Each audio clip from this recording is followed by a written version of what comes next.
A udělejme gentlemanskou dohodu, jo? Jakmile bude 10:10, tak mě upozorněte, že už se blíží deadline, kdy už bych měl skončit, jo? Jo? Všichni máte právo, jo? Dávám vám, a v případě, že se vám to bude tak strašně líbit, že vlastně by to bylo škoda ukončit, no tak prostě akorát budete mlčet, že jo? Takže je to skoro na vás, řekl bych, jak se s tím teď poradíte. Já jsem připraven se s tím porvat. Máme sborovou neděli, kdy se jako sbor setkáváme, máme mezi sebou i přátele naše, lidi, kteří nějakým způsobem už k nám patří, nebo my to asi tak bereme. Možná jsou mezi vámi jako, i někteří hosté, nebo lidé, kteří prostě jenom tak jako chtějí trošku pocítit, jako co vy jste teda vlastně zač. Teď v tuhle chvíli jsme tady jako jedno společenství. A já mám oblibu říkat, my jsme jako jeden organismus, jako tělo. A to dnešní biblické zamyšlení, které hodně bude v podstatě mířit k nám jako ke Kristovu tělu, ke společenství lidí, kteří jsou formováni právě tím, že sám Kristus je uprostřed nás. Tak to moje zamyšlení, já bych chtěl začít několikerým příběhem a vyprávěním, představením mám několik lidí. Velmi mě zaujalo to, jak Tyler minulou neděli vykládal z tohle místa, jak je velmi důležité vyprávění, tak se z toho chci sám poučit a pokusím se víc vyprávět ve svých kázáních, než jenom dogmaticky vykládat něco. Máme obrovské obdarování od Pána Boha. My jako lidé, nejenom jako církev, jako lidé. Pán Bůh dává dary lidem. A apoštol Pavel říká, a tohle jsou jeho dary.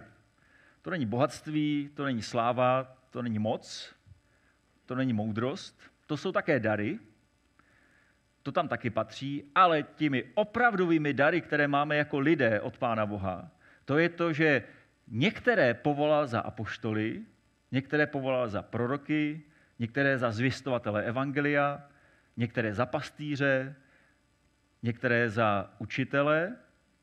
A důvod toho všeho je to, že on sám chce připravit své vyvolené, tedy nás jako lidi, k tomu, abychom dělali dobré dílo.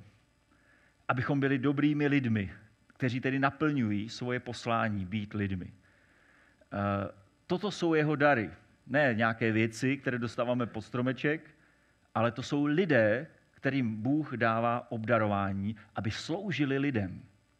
To je největší, nejgeniálnější věc, kterou Pán Bůh mohl pro lidstvo udělat. Že nám dává obdarování, abychom mohli sloužit jeden druhému. A já bych vám teď chtěl představit takových 5 mužů, které jsem vybral z dějin naší církve. Když tedy Pán Bůh dává nějaké apoštoly, proroky, zvěstovatele evangelia, pastýře, učitele, tak já jsem vybral z plejády kazatelů naší církve. Patero služebníků, které sám jo, oni nemají takovouhle nálepku nikde, ale já je takhle považuji. To jsou ti, kteří nám byli dáni. První z nich, kterého bych vám chtěl připomenout a představit, mnohým z vás spíš představit, je bratr kazatel Alois Adloff. To byl jeden z těch, kteří stáli u zrodu naší církve. Tehdy se jmenovala Svobodná církev reformovaná, bylo to ještě za Rakousko-Uherska. V době národního obrození, v podstatě dalo by se říct. Tak do Prahy byli vysláni z Bostonu, z Ameriky, misionáři, kteří tady dělali v podstatě, teď bych to přeložil naším jazykem, takové English campy. Zkrátka misionáři, kteří se starali o mládež. Začali prostě misionářit tak, jak je americkým zvykem. A výsledkem bylo to, že tady opravdu vznikla skupinka tu a tam, skupinka mladých lidí, kteří zahořeli touhou po opravdovém poznání živého Boha. A Alois Adloff byl mladý, velmi inteligentní hoch, který... Alois Adloff? Příjmení? Jo, Adloff je příjmení. hoch, který už ve svém mládí, byl v katolické rodině, ve svém mládí zahořel touhou poznat živého Boha. A začal studovat, jako vlastně puberťák, jako dítě, začal studovat, četl a najednou se dostal i k protestantské literatuře, začal číst Bibli a už ve 14 letech přišel za panem farářem, že chce vystoupit z katolické církve. Ve 14 letech. Protože mu to prostě nesedělo. A začal studovat dál, měl obrovské problémy, právě kvůli tomu, jak byl vyhraněný, jak zkrátka jako to, co četl v Bibli, to mu nějak nesedělo s tím, co říkali v kostele a katecheti na škole a podobně. A probojovával se a naštěstí se potkal s jedním z těch amerických misionářů, s bratrem Adamsem. A ten ho pozval do mládeže v Praze. Tam byla taková skupinka mládeže. A on postupně studoval teologii a postupně se vlastně vypracoval až na to, že se stal kazatelem naší církve. A bylo to v době, kdy naše země byla součástí Rakousko-Uherska, lecos se nemohlo, ta naše církev v podstatě byla téměř zakázaná. A jednoho dne zkrátka rakouské úřady vydali dekret, že všichni zahraniční misionáři musí opustit Rakousko-Uhersko. Prostě byli vyhnáni. Takže ti Američané museli prostě opustit tu rozjetou misijní práci tady u nás. A bratr Adolf tehdy vlastně už byl kazatelem a vlastně byl takový jako předsedou Rady církve bratrské, vlastně takovým jako představitelem církve, tak vlastně převzal celou odpovědnost za celou církev, už najednou nemohl počítat s podporou těch Američanů a jemu se podařilo z malého pražského sborečku vytvořit celorepublikovou síť sborů. Ve Vídni jsme měli dokonce sbor, na podkarpatské Rusy. A to byl kazatel, který motivoval církev k tomu, aby zakládala sbory, aby lidé rostli ve víře a tedy vlastně, aby se stávali misionáři. A za jeho působnosti se z naší církve stala církev, která byla velmi významná v protestantských kruzích. Bratr Adolf dokonce v jednu chvíli, když už byla první republika, jako po první světové válce, najednou se Rakousko-Uhersko rozpadlo a my jsme vlastně už byli jako samostatná republika československá. Tam mimochodem jsme si změnili jméno na Jednotu českobratrskou a bratr Adolf inicioval setkání všech představitelů protestantských církví a toužil potom, aby se všechny ty protestantské církve sloučily do jedné církve, aby to nebyl čurbes a abychom se nedrobili. A tehdy prostě si myslím, že taková ta nacionalistická, možná nevím jaká a jiná ješitnost, tak zkrátka způsobila to, že ti křesťané se prostě mezi sebou nedohodli. Evangelici si šli vlastní cestou, baptisti a nevím co všechno možného a prostě my, teď se jmenujeme Církev bratrská, jsme si taky šli vlastní cestou. Ale bratr Adolf nejenom, že měl vizi toho, že v celém Rakousko-Uhersku tehdy, že budou sbory probuzených křesťanů a zakládali je, ale aby se ti křesťané mezi sebou také propojovali a vytvořila se vlastně síť jako jedné církve vlastně, Kristovi. A pro mě bratr Adolf je vzorem někoho, komu já bych vlastně celkem právem přisknul takové označení. To byl obrovský dar, který Pán Bůh dal naší církvi, dal nám apoštola. Někoho, kdo viděl dál, kdo razil cestu a kdo zkrátka neviděl pouze vlastní zboreček, vlastní církev, on viděl celý svět, který chtěl naplnit evangeliem. Druhým takovým člověkem byl Jan Balcar. To byl kazatel sboru, kde jsem byl před Havířovem, v Bystrém. Jan Balcar byl člověkem, který také v mládí byl tkadlec, žil ve východních Čechách, kousek od Rychnova nad Kněžnou, na jih od Náchoda, na severu od Hradce Králové, jak souřadnice aspoň takhle. Takhle vlevo, tam, v takové chalupce. Byl to tkadlec a nebyl vzdělaný vůbec. ale byl velmi horlivý, zažil vlastní probuzení své víry, byl katolík také a velmi záhy vystoupil z katolické církve, protože on byl velmi radikálně věřící. A pro něho ta víra v Pána Ježíše byla výzvou jít čistě, jasně, pravdivě za Kristem. A že celý život tomu má odpovídat. A tak odešel z katolické církve, vstoupil do reformované církve, dnešní Českobratrská církev evangelická. A ani tam mu to vlastně nesedělo, protože to bylo moc liberální nebo moc lidové, moc to neodpovídalo jako ta víra způsobu života. A taky odtamtud odešel a začal kázat velmi horlivým způsobem a vlastně jeho kázání, jeho kazatelská služba byla v podstatě taková jako burcující. A vždycky jako ti lidé, kteří pak na ně vzpomínali, tak vzpomínali, že vždycky, když odcházeli od večeře Páně, tak každému řekl nějaký biblický burcující verš. Čiň pokání, bratře, jako, drž se Krista, probuď se. Jo, a prostě takovýmhle způsobem, v podstatě on takovýmhle způsobem fungoval. A ten bystrský sbor pod jeho velením v podstatě byl velmi vyhraněný vůči jakémukoliv projevu hříšnosti a života obecně. Až tak, že ten sbor se rozdělil. Protože dokonce on sám se dopustil obrovského hříchu, protože se nechal vyfotografovat. A tomu někteří teda jako nebyli schopni odpustit. Takový hřích. Jo. Dokonce kazatel se nechal vyfotografovat. Nemáme si přece v písmu je napsáno, nemáme si zobrazovat nikoho, klanět se tomu. Takže v podstatě ten sbor se roztrhnul. V malé vesničce v Orlických horách najednou byly 2 sbory, které se nesnášely. A teď to řeknu trošku hloupě, naštěstí bratr kazatel Balcar zemřel.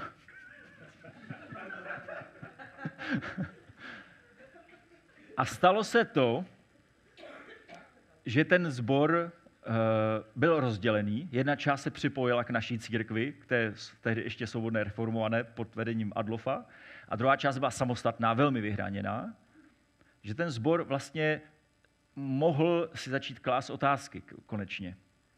Ale to, co se naučil ten sbor a to, co tam vlastně svým způsobem je dodnes, to je velká citlivost na věrnost Pánu Bohu. To tam prostě je pořád. Třetím člověkem, kterého vám chci připomenout, je Josef Kostomladský. To je jeden z mých velkých oblíbenců. Josef Kostomladský byl člověkem, který byl typickým pastýřem. On byl nesmírně vzdělaný. On inicioval vznik křesťanského časopisu Betánie a vlastně po celý svůj život byl on vlastně vydavatelem, redaktorem, ale vlastně Betánie znamenala v době právě jako konce Rakousko-Uherska, přelomu dějin do naší první republiky, tak znamenala v podstatě přísun vzdělanosti, formování, svědectví, probouzení víry. Zkrátka to byl nesmírně důležitý počin, jestli jsme my něco mohli ustát jako církev právě v prvorepublikové době, tak mimo jiné díky bratru Kostomladskému a časopisu Betánie. Ale to podstatnější, co jsem chtěl jenom z toho vyzdvihnout, on byl kazatelem v Táboře. No, tady máme takovou jednu táborskou člověku. A v tom Táboře se neměl dobře.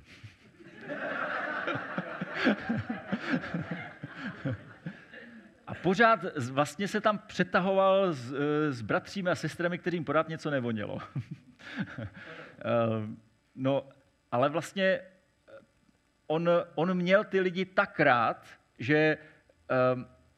že radši snášel ty hodinové debaty a radši se za ně modlil a radši se snažil je dát dohromady, než aby odtamtud utekl, jenom jakože prostě jako on už toho má dost. A podařilo se mu v podstatě konsolidovat mnoho příběhů rodinných a osobních, které byly v podstatě plné hořkosti, nenávisti, neodpuštění, a on je vedl k sobě, ty lidi.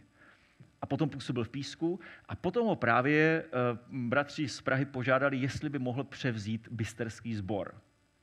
Tak přišel do Bystrého a zase takovým svým laskavým, ale velmi přímočarým zvěstováním evangelia, kdy on sloužil i té odštěpené církvi, nebo jako té samostatné, jako ty Echtbalcaráci, jako tam byli pořád, a on jim věrně sloužil a jemu se podařilo ty dva znepřátelené sbory dát dohromady.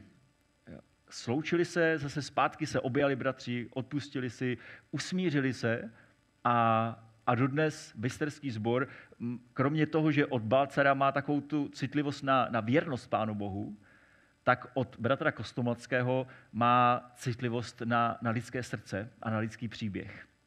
A bysterský sbor, to asi víte, to nemusím tak připomínat, to je v podstatě nejlepší sbor naší církve. To nevím, že bych to chtěl vychvalovat, to je prostě fakt. Ale v dějinách toho sboru právě byli takoví velikáni, kteří jim takovýmhle způsobem posloužili, tedy Pán Bůh dal obrovský dar církvi. Poslal bratra Kostomlackého, kterému dal pastýřské obdarování. No, potom mám dalšího borce. Pavel Hojka. Znáte ho někdo osobně? Pamatujete si? Ano, tak tamhle dokonce máme tady pamětníky Pavla Hojky. Jo? Kdybyste chtěli jmenovitě, byste to neviděli tady za rohem, tak Danka Kupská si na něho pamatuje a samozřejmě Ondra Pelikán, samozřejmě. To je taky pamětník. A vy taky, jo, já jsem tady vpravo nekoukal, tak dobře. Takže Onderkovi taky si na něho pamatují. Jo. Pavel Hojka byl kazatelem, kterého nám vlastně Pán Bůh dal jako evangelistu, jako zvěstovatele evangelia. To byl člověk, kterého už během komunismu mnohé sbory zvali na takzvané evangelizace. To byly takové speciální shromáždění, kdy právě byl pozván nějaký takovýhle obdarovaný bratr a lidi zvali svoje přátelé a sousedy na to jedno shromáždění, kde tam právě ten evangelista kázal a mnozí lidé potom opravdu mohli uvěřit. A skrz tady ty evangelizace tak opravdu mnoho generací naší církve tak přišlo právě jako z nevěřícího prostředí nebo formálně věřícího ke Kristu. A Pavel Hojka byl jedním z kazatelů, jedním z mála, v podstatě skoro, že bych téměř jediný kazatel, který svým vnitřním zaujetím, nebo díky svému vnitřnímu zaujetí pro misi, pro evangelizaci, pro zjistování živého Božího slova, tak byl připraven tenhle dar rozvinout, když přišla sametová revoluce a my jsme najednou měli svobodu. Jako jeden z mála písecký sbor tehdy pod jeho vedením v podstatě raketově nastartoval misi. Protože už máme přece svobodu. Máme úžasné příležitosti. On vystudoval ekonomii, ač chtěl studovat teologii. Ale v jedných svých vzpomínkách tak jenom říkal, já jsem strašně vyčítal Pánu Bohu za to, že mě neumožnil studovat teologii, ne, že by mu to Pán Bůh zakázal, to byli komunisti, že jo?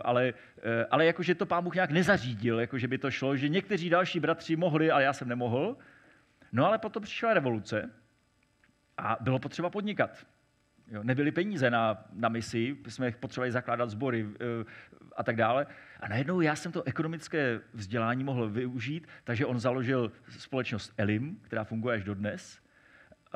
Rozjela se tiskárna, vydavatelství, bylo tam několik knihkupectví v Písku, to byla křesťanská knihkupectví, v podstatě jako takové prostředky misie, že vlastně tam se lidé setkávali s lidmi po revoluci, to byla taková ta euforie, že porevoluční a lidi ze sboru vlastně jim vydávali svědectví, sloužili, modlili se za ně v těch knihkupectvích. Mnoho lidí přišlo k víře právě v 90. letech skrz Elim. Potom z toho se překlopila ta práce na diakonii. Sloužilo se narkomanům. Elim v podstatě to byl pojem v 90. letech. A zatím vším byl bratr Hojka, který neustoupil ze svého povolání být evangelistou. No, a tam mám dalšího borce. Ludovít Fazekáš. Ludovít Fazekáš, přátelé, to byl borec, to, ale jako opravdu. Já jsem se s ním ještě potkal. Já jsem vybral teda kazatele, kteří už nejsou mezi námi, aby se tady mezi námi někdo nenaparoval, jakože je někdo, že to v církvi bratrské se nesmí. Proto se nikdy nechválíme, aby někdo nespichnul, že jo? No, takže, jo, a už je 10, děkuji, Ondro.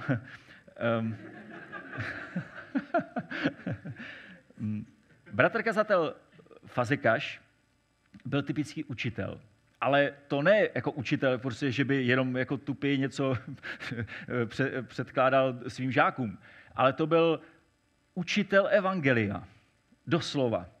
To byl někdo, kdo od svého mládí pilně studoval a měl opravdu otevřenou mysl na, jako k pochopení Božího slova.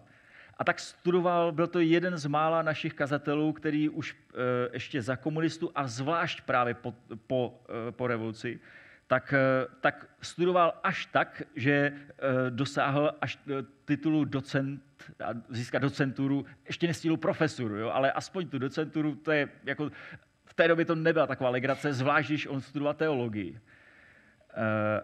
Spolu zakládal teologickou školu v Banské Bystrici. Byl to v podstatě pan teolog.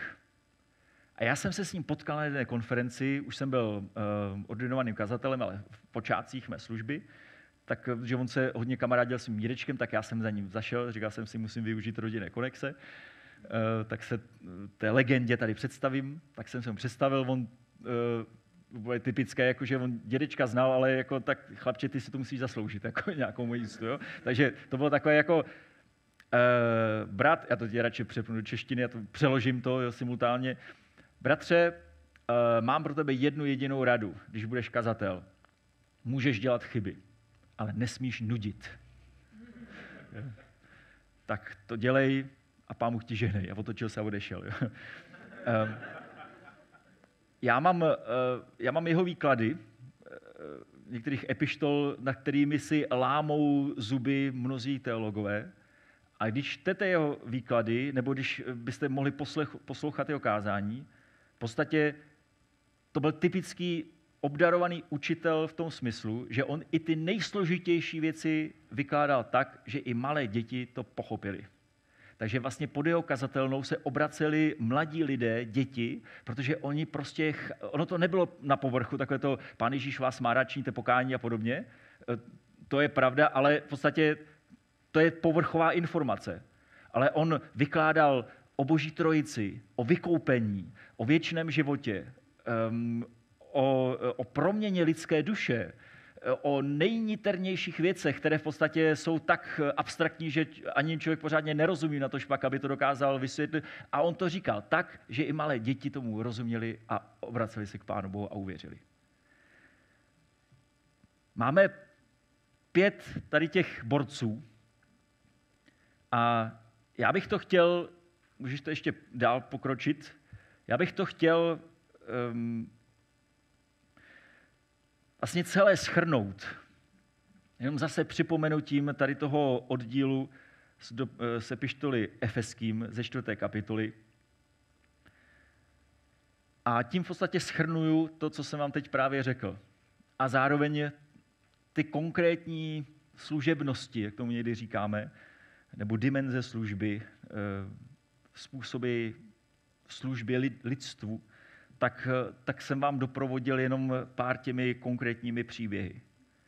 Apoštol Pavel píše, a toto jsou jeho dary, tedy dary samotného Krista. Jedny povolal za apoštoly, tam vidím toho Adolfa, jiné za proroky, tam vidím toho Balcara, jiné za zvěstovatele evangelia, to je pro mě ten Pavel Hojka, jiné za pastýře, to je ten bratr Kostomladský, a jiné za učitele. A to je pro mě bratr Fazekáš. Aby své vyvolené dokonale připravil k dílu služby, k budování Kristova těla. Až bychom všichni dosáhli jednoty víry a poznání Syna Božího a tak dorostli zralého lidství měřeno mírou Kristovy plnosti. A pak už nebudeme nedospělí, nebudeme zmítáni a unášeni závanem kdejakého učení, lidskou falší, chytráctvím, lstivým sváděním k bludu. Buďme pravdiví v lásce, ať ve všem dorůstáme v Krista. On je hlava, z něho roste celé tělo, pevně spojené klouby navzájem se podpírajícími a buduje se v lásce podle toho, jak je každé části dáno. A vlastně k tomu chci jenom říct na závěr, to jsou boží dary. To není výzva k tomu, abyste se teď přihlásili, kdo bude dělat toho proroka nebo toho zvěstovatele evangelia. Máme tady ještě neobsazenou funkci, tak hledáme tady nějaké adepty. To tak není, to tak nemůže být. Pokud tak je, tak to pak nefunguje. To jsou boží dary. Jenom je potřeba je objevit.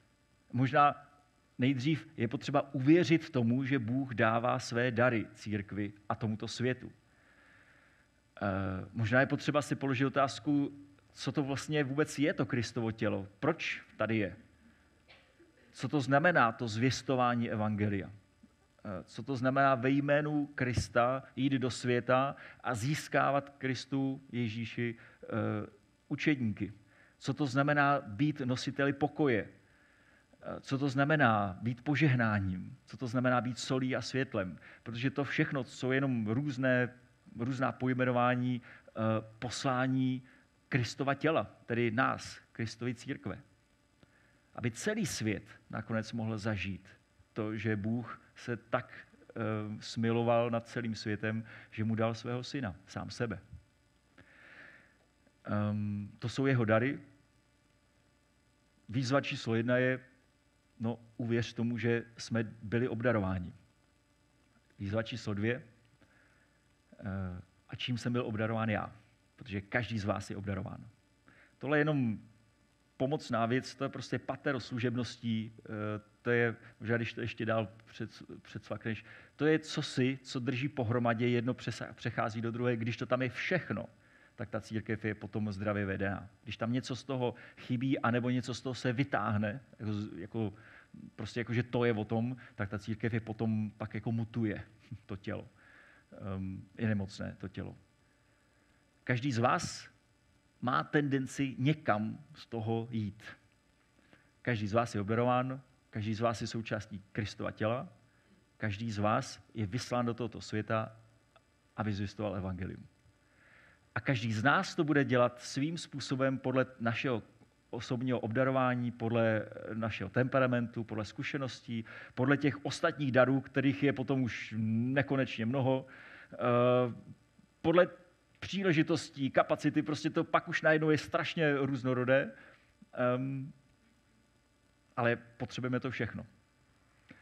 A k tomu vás chci pozvat, v tomhle sboru chceme být zdravou misijní církví, která zvěstuje evangelium tomuhle světu.